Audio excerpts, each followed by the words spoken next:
불법이라고 생각을 했습니다. 채널A 뉴스 김유빈입니다.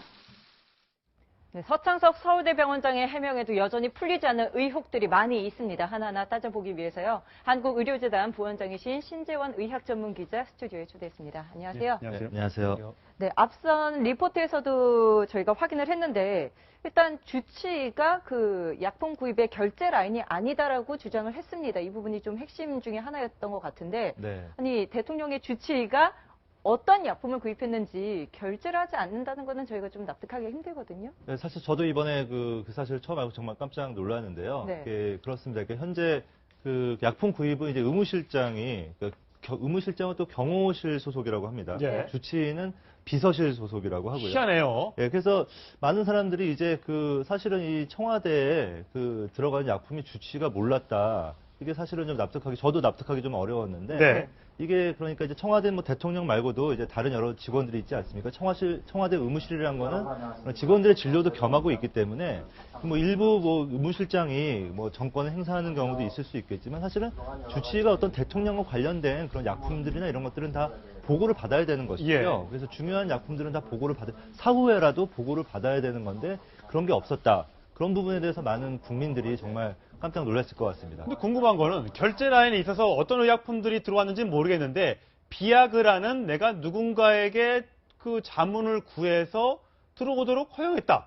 그럼 비아그라는 알고 있었다는 얘기인데 네네. 이게 앞뒤가 좀 맞지 않는 해명이 아닌가 싶어요. 네, 아마 그래서 저 원장님 말씀은 전체는 다 몰랐더라도 이제 비아그라 부분은 해명을 하신 건데 사실은 그렇습니다. 이게 서창석 원장 같은 경우도 전공이 산부인과 아니겠습니까? 예. 산부인과이기 때문에 고산병이나 이런 거에 대해서는 아마 모를 수 있죠. 잘 모르셨을 것 같아요. 그럼 이제 고산병이나 이런 거에 대해서 응급의학과나 아니면 심장내과나 이런 다른 어떤 교수한테 자문을 받아가지고 자기가 이렇게 결정을 했을 수는 있을 것 같습니다. 네. 근데 비아그라 같은 경우도요, 참 말이 많은 게 고산병에 대한 효과가 없다 이런 건 아닌데 관련 분야에서도 그걸 놓고 좀 논란이 있더라고요. 완전히 다른 약이 있으니까. 다른 약이 있기도 하고 비아그라 자체는 또 부작용이 있을 수 있다는 반론도 있어요. 그러니까 왜 제가 이 말씀을 드리냐면 어제 해명 같은 것들이 해명이 제대로 안 될 뿐더러 뭔가 자꾸 책임만 피하시려는 그런 모습처럼 보여요. 아니 네. 주치의사라고 하는 역할이 뭡니까? 이게 전반적으로 어떤 일이 들어오고 어떤 게 쓰이는지를 봐야 되는 거고 청와대에서 약품 구입에 대해서 청와대 측에서 해명하기로는 주치의와 자문회에 다 자문을 구해서 의무실장을 통해서 구했다고 분명히 주치의까지 명시를 했어요. 근데 주치의께서는 나는 잘 모르겠다라고 예. 하면 지금 나오고 있는 의혹을 피하는 거고 지금 이병석 전 세브란스 원장이고 전 원래 맡았던 원장 같은 경우에는 그런 부분에 있어서 태반 주사를 정확히는 거부를 했기 때문에 교체가 된 것처럼 보이지 않습니까? 네. 그럼 서창석 전 자문의께서는 아무래도 최소한 그런 부분에서 눈을 감지 않으셨나. 그러니까 네. 이런 부분을 모른 채 하신 게 아닌가라는 생각만은 들 수밖에 없는 거죠. 근데 앞서서 의무실장이라는 분께서 해명 자료를 냈을 때 고산병에 대해서 주치의에게 자문을 구했다고 이야기를 했죠. 말씀하신 것처럼. 근데 또 주치의가 서 원장입니다. 서 원장은 어저께 또 다른 교수에게 자문을 구했다고 했는데 그렇다면 이게 좀 진실게임 양상으로 예, 비춰지는 완전히 것 같거든요. 진실게임 양상으로 비춰지고 있습니다. 그런데 지금 이제 이게 서창석 원장이 어제 3시 30분에 갑작스럽게 긴급 기자회견을 했습니다. 그랬죠. 이제 기자들이 깜짝 놀랐다고 합니다. 왜 그러냐면 이제 그 전에 24일 날 일본에 출국을 했다가 25일 날 귀국을 해서 네. 무엇인가 한마디라도 좀 들어보려고 기자들이 다 찾아갔는데 한마디도 않고 지금까지는 모두 다 답변을 회피하다가 어제 갑자기 긴급 기자회견을 했습니다. 네. 그 긴급 기자회견 내용을 들어보니까 결국에는 내용이 하나도 없습니다. 비아그라 조금 구입과 관련해서만 본인이 관여를 했고 나머지는 전부 다 모른다는 겁니다. 그런데 이해할 수가 없는 기자회견을 한 것이죠. 지금까지 태도에 비춰봐서. 예. 그런데 만약에 이것을 해명한다고 하면 청와대라든가 주치의라든가 의무실장이라든가 매우 간명하게 해명할 수 있는 방법이 있습니다. 구입은 누가 어떻게 했는지 모르지만 이거 다 의약품들이 다 전문의약품이기 때문에 처방전이 필요합니다.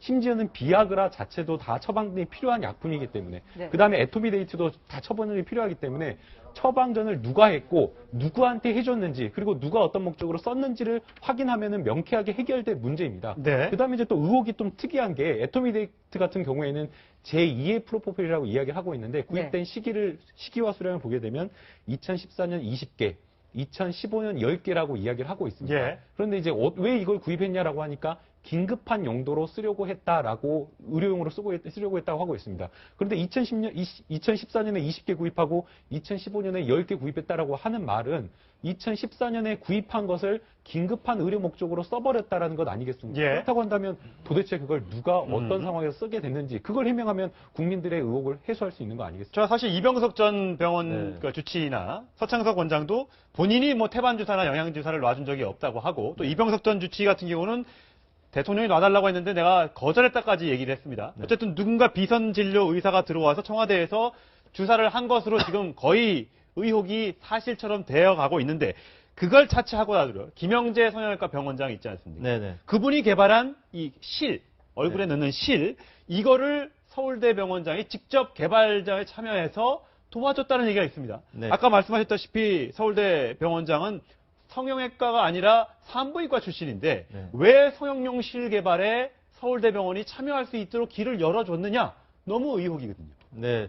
그래서 뭐 사실 저도 그 부분을 좀 봤는데 사실 뭐 어제 서창석 원장이 이제 그 산부인과용 복강경 수술에 사용하는 그 실을 좀 개발할 수 있겠다는 생각을 뭐 하셨다고 말씀을 하셨어요. 그래서 뭐 그 부분은 뭐 정확하게 우리가 맞냐 틀리냐 확인하기는 좀 어렵지만 사실 근데 계속 그 서창석 원장 같은 경우에는 몰랐다라고 지금 그 김영재 원장이라는 뭐 존재를 몰랐다. 예. 이렇게 처음부터 말씀하셨고 어저께도 결국은 몰랐다고 하셨어요. 예. 그런데 상식적으로 우리가 봤을 때 이게 같이 연구에 들어가 있는 거 아니겠습니까? 그렇죠. 공동 연구제로 들어가 있는데 이게 상식적으로 몰랐다 하는 게 사실은 어떻게 보면 좀 해명이 안 되는 거죠. 그래서 저는 좀 이해가 안 되더라고요. 예.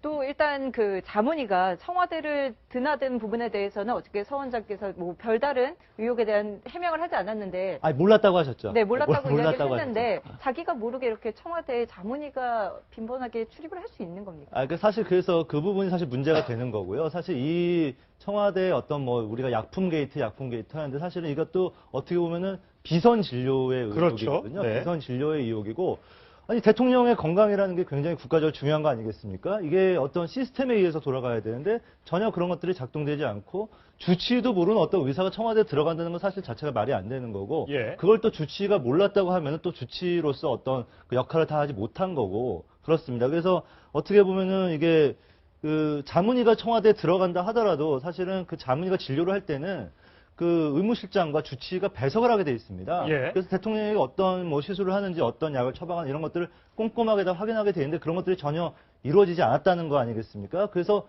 저는 거기에 어떤 가장 큰 이 사건의 핵심이 있지 않나 생각을 합니다. 사실 지금 청와대 주치의가 지금 현재 세 번째 바뀌어서 지금 진료 의사가 있는데 과거에 첫 번째 초대 이병석 주치의. 이병석 주치의도 사실 2013년 3월 달에 대통령이 2월 달에 취임했는데 5월부터 돼 있습니다. 2013년 5월부터 돼 있죠. 2달간 임명을 못했습니다. 왜 그때 2달간 대통령 주치의를 임명하지 못했었는지도 의혹이고요. 본인이 8월 달에 그만둘 때도 지금 와서 얘기하지만 자기가 원해서 그만둔 건 아니라고 했습니다. 바뀌어진 거고요. 서창석 병원장은 9월 달에 들어와서 2016년 2월까지 근무를 했는데 2월 달에 대통령 순방이 있었습니다. 그런데 본인이 서울대병원에 원장으로 지원하기 위해서 대통령 순방을 따라가지도 않았습니다. 그리고 나서 서울대 병원장에 공모를 해서 경쟁자들을 제치고 병원장이 됐습니다. 혹시 이런 임명 과정과 선임 과정에서 혹시 최순실 씨의 개입이 있었던 것은 아닌지 이런 부분이 또 인사 개입과 관련해서 관심을 끄는 대목인 것 같습니다. 당연히 그렇죠. 왜 그러냐면 주치의라고 하는 것이 왜 필요할까요? 한 사람의 건강 상태를 한 사람이 꾸준히 보게 되면 뭔가 조그마한 이상이 있더라도 바로바로 응대가 가능하고 대통령에게 그 부분이 가장 중요하잖아요. 대통령 주치의가 저렇게 바뀐 전례가 없어요. 그만큼 저렇게 바뀌었다는 것 자체가 문제인 거고 어제 바뀐 약들도 그렇죠. 그런 것들이 어제 시위에 스머프가 등장했습니다. 스머프 파란색. 파란색 예. 비아그라를 연상하게 만드는 워싱턴 포스트에서는 이게 파란색이니까 블루하우스라 그래서 청와대의 파란약 게이트라는 표현까지 쓰고 있는데 아, 예. 저는 뭐가 어떤 약품들이 들어가도 좋습니다. 미용에 쓰여도 좋고 그보다 더한 거에 쓰여도 상관없는데 다만 그런 것들 때문에 혹시라도 공적으로 이루어져야 될 일이 못 이루어졌느냐라는 게 지금 분노를 사는 거죠. 그 부분에 대해서는 다른 어떤 것도 못지않게 의학계에서도 이런 부분을 이 의학 전문 기사 계시니까 네. 명확하게 좀 밝혀주셔야 국민들이 아 좋아요 정말로 정말 뭘 해도 상관없는데 그거 하느라고 다른 정말 놓쳐서는 안 될 일들을 못한 게 아니냐는 부분을 밝혀야 한다는 거죠. 네, 최순실 씨의 그 단골 병원으로 알려진 김영재 의원의 김영재 원장이요. 세월호 참사 당일 그 관련된 이야기를 좀 깊이 있게 들어가 보겠습니다. 참사 당일 날 그 프로포폴을 15ml를 사용을 한 것이 기록에 남아 있습니다. 일단 해명은 했습니다. 자신의 장모에게 네. 시술을 했다고 해명을 하긴 했는데 그 15ml 정도면은 어느 정도 이제 수면을 취할 수 있는지가 먼저 궁금하고요. 네, 처음에 이제 프로포폴을 사용하게 되면 처음에 약간 이제 주사를 한 다음에 좀 진정이 되면 그 다음부터 조금씩 투여해가지고 유지하는 그런 요법을 쓰게 되는데요. 15ml 정도면은 약 제가 따져봤을 때 한 2시간 정도 이렇게 사용할 수 있는 그런 2시간 정도 네, 재울 수 있는. 네, 2시간 정도 재울 수 있는 그런 분량인 것 같습니다. 네, 네. 그 5ml 나머지 분량에 대해서는 또 폐기를 했다고. 네, 원래 이제 항정신성 의약품은 그 사용하고 남은 거에 대해서 그 폐기를 했다는 거를 명확하게 그 기록을 하고 그걸 증거를 남겨야 됩니다. 네. 그렇지 않으면 이게 처벌을 받게 되거든요. 그러니까 장모한테 시술을 했다고 했기 때문에 장모한테 지금 시술을 했다고 해서 그게 프로포폴이 몸에 남아있을 가능성은 없는 거잖아요. 2년 네, 지났으니까. 당연합니다. 뭐 무슨 마약류 하면 머리 뽑으면 몇 년 전까지 투약했던 사실이 나타난다고 하지만 그건 아닌 거죠. 전혀 그렇지 않습니다. 근데 이제 이 부분의 진술을 조금 볼 필요가 있습니다. 최초에 이 의혹이 제기됐을 때 뭐라고 해명을 했냐면요. 수일은 정기 휴무일이다라고 이야기를 하면서 그랬었죠. 본인의 톨게이트 내역하고 그다음에 골프를 쳤다라고 하면서 신용카드 사용 내역서를 네. 보여줬습니다. 그래서 지금 그렇게 우리는 그러면 그런 휴일이어서 아예 진료를 안 했고 어떤 진료도 하지 않았다라고 생각을 하고 있었는데 이번에 이제 프로포폴 관련된 향정신성 의약품을 사용한 내역이 지금 나오게 된 겁니다. 예. 네. 그 내용을 보니까 아까 앵커께서 말씀하신 대로 15ml가 지금 사용된 것이죠. 그런데 그럼 이거 도대체 누구한테 처방을 한 것이냐? 이걸 해명을 했는데 이 해명 내용이 장모라는 겁니다. 근데 이것도 잘못된 겁니다. 만약 정확하게 해명을 하려고 했다고 한다면 진료한 내역서를 보여줘야 되는 겁니다. 네. 이거는 매우 지금 2011년도에 향정신성 의약품으로 관리가 돼서 매우 엄격하게 관리가 되는 약품입니다. 누구한테 투약했는지 누구한테 다 적어야 투약했는지 되는 거죠. 당연히 다 적어야 되는 부분입니다. 그렇다고 한다면 처방전이 있을 거 아닙니까? 그럼 그걸 가져다가 이렇게 누구한테 처방을 했다라고 이야기를 해줘야 되는데 예. 그 해명 자체가 장모라는 겁니다. 예. 장모라고 하는 거는 결국 특수관계이니까 내가 거짓말해도 어떻게 보면은 나하고 입을 맞춰줄 수 있는 그런 분입니다. 예. 그렇기 때문에 이 말 자체를 좀 신뢰하기가 어렵고요. 그 다음에 이제 그 향정신성 의약품을 적은 대장을 봤는데 대장 기록이 전부 다 수기로해서 쭉 일률적으로 하나의 펜으로 작성되어 있습니다. 일반적으로 이제 제가 조금 확인을 해보니까 병원에서 그런 부분은 대부분 다 전산으로 하는 경우가 많고 그렇게 한다고 하더라도 혼자 관리하면은 이걸 누군가 빼내거나 이렇게 할 수가 있기 때문에 교차해서 항상 2명이 관리하도록 하고 있다고 합니다. 네. 왜냐하면 간호사 한 명에게 맡겨놨으면 그걸 좀 이렇게 막 오기로 해가지고 막 작동해가지고 일부를 빼낼 수 있는 우려가 있기 때문에 네. 체크하는 그런 시스템을 하고 있는데 이거 같은 경우에는 한 명이 쭉 한글씨체로 했기 때문에 이거 자체가 또 의심스러운 부분이 있기 때문에 예. 이 해명을 그대로 좀 받아들이기에는 좀 어려운 점이 있습니다. 아까 저기 신 기자께서 저 설명을 해주시기 15mm면 2시간 잘 수 예. 있다고 그랬잖아요. 근데 그 의사가 한 얘기는 뭐냐면 아침에 10분에서 15분 정도 필요한 시술을 했기 때문에 그거 해주고 나서 바로 골프 치러 갔다는 거예요. 앞뒤가 안 맞잖아요. 그러네요. 2시간이 벌써 거기서 안 맞아버리잖아요. 그러네요. 그리고 지금 SNS 화제가 되고 있는 것 중에 하나가 지금 청와대에서 나왔던 주사제들 이런 것들과 관련해서 그거를 종합을 하면 어느 한 성형외과 의사가 이렇게 분석을 나름대로 해놓은 게 예. 이런 정도라고 한다면 이른바 뿌띠 시술이라고 하는 거 정상적인 의료가 아니더라도 침대 뭐 이런 거 없더라도 일반 가정집에서 하더라도 그런 걸로라면 뭐 2-3시간 정도 시술을 할 수 있고 그것들이 뭐에 해당하는 시술일 때 딱 이야기 쓰인다라는 걸 혹시 보셨으면 그게 가능한지 한번 좀 여쭤보고 네. 싶어요. 아니 그래서 저도 이제 그걸 봤는데 이게 청와대 들어간 약품을 우리가 이렇게 하나하나 지금 다 청와대에서 의무실장이 해명을 했어요. 근데 예. 그 용도가 조금씩 이렇게 다 다른데 그 하나하나 이렇게 볼 게 아니라 이거를 그냥 전체를 놓고 생각을 해보면 청와대에서 미용 시술이 이루어졌을 수 있겠구나. 예. 라는 거를 이제 뭐 사실은 뭐 의사라면은 어느 정도 다 좀 파악할 수 있는 그런 내용이고 사실은 이거는 이제 심증은 있는 거죠. 그러니까 보니까 약품들이 들어간 약품 뭐 거기 보면 마취크림 같은 거. 엠나 5% 크림 네, 거죠? 그렇죠. 엠나 예. 크림 같은 것도 들어갔고 그다음에 진정제도 들어갔고 이제 뭐 리도카인도 여러 가지가 이제 들어갔는데 그런 것들을 이제 종합적으로 보면은 어느 정도 그 간단한 시술 정도는 할 수 있는 그런 정도의 약품들이 들어갔구나라고 우리가 뭐 유추해 볼 수 있는 거죠. 동아일보 단독 기사에 그런 내용이 들어가 있습니다. 그 2014년 8월부터 9월까지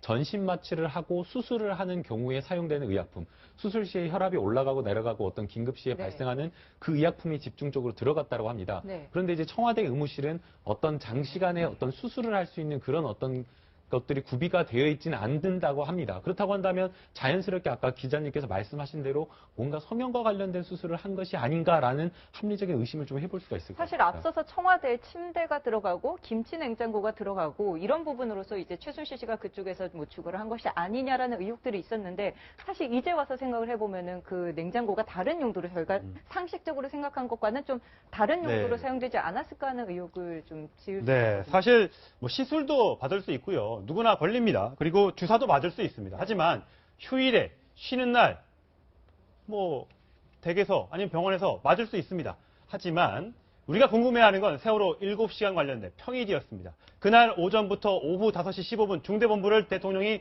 방문할 때까지 정확하게 어떤 보고를 어떻게 받았고 어떤 지시를 내렸는지 그 비어있는 2시간, 3시에 가겠다고 해놓고 5시 15분까지 비어있는 2시간 15분 동안의 행적, 거기에 대해서 좀 명명백백하게 밝혀달라는 것이 국민들의 요구라는 점 청와대에 정확히 말씀드리겠습니다. 오늘 얘기는 여기까지 듣겠습니다. 고맙습니다. 고맙습니다.